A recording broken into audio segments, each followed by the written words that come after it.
Mais là, on est mal barré pas mal. Ça va être long, ce conflit-là, non? Si le conflit doit de... Comment vous pouvez manger? Vous allez penser à d'autres choses, vous allez refaire votre vie, ça va être bien, ça.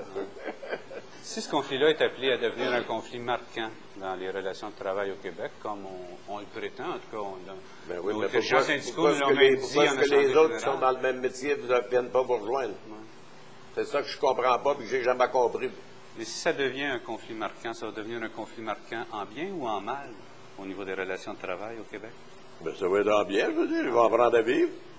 Comme la presse a appris à vivre, c'est. Comme Radio-Canada a appris à vivre. Il n'y en a pas d'assez gros pour pas apprendre pour pas leur montrer à vivre. Arvida, ils ont appris à vivre. Hein?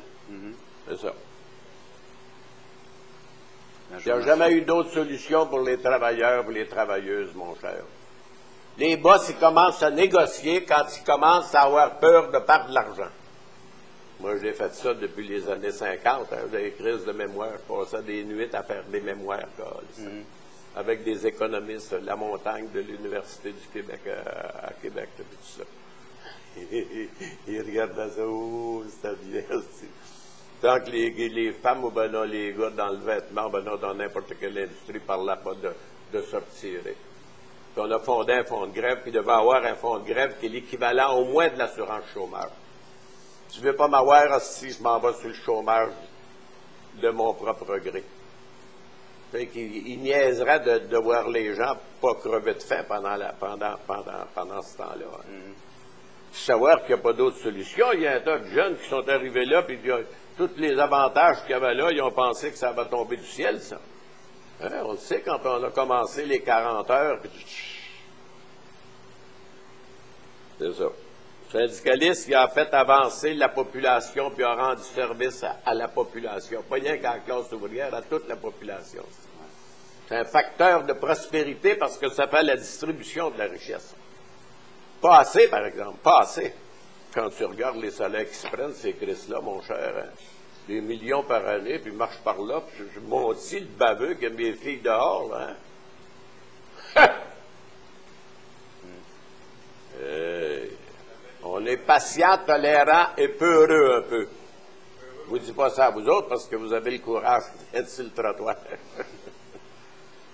On va continuer? Ben oui, c'est ça. On va en venir à bout. On est venu à bout d'aussi gros que ça. Hein? De l'aluminium et bien d'autres, je veux dire. Alors, vous êtes capable de venir à bout de ça, je veux dire. Merci. Puis là, il faudra que ça se ramasse un peu, là. On n'endure pas ça des longues grèves, là, que le reste de la classe ouvrière, surtout quand c'est de la même compagnie. Qu'on fasse des sorties soir. Il frappe sa poche, puis là, il comprend. Merci, la sacoche, il faut dire. Là. La bourse. C'est toute la même affaire. Ben, je vous félicite, en tout cas. C'est l'avancement de la classe ouvrière, ça, ceux qui font la grève. C'est eux autres qui font avancer la classe ouvrière. Les salariés, en général, je veux dire, ceux qui n'aiment pas ça qu'on parle de la classe ouvrière, en tout cas. On est plus maltraités que les ouvriers, même qu'on est des collets blancs. On peut-tu penser à un front commun? Pourquoi pas? Ça doit être ça, c'est ça. Un ouvrier qui se fait botter le cul, c'est toi les ouvriers qui devraient le ressentir. Hein?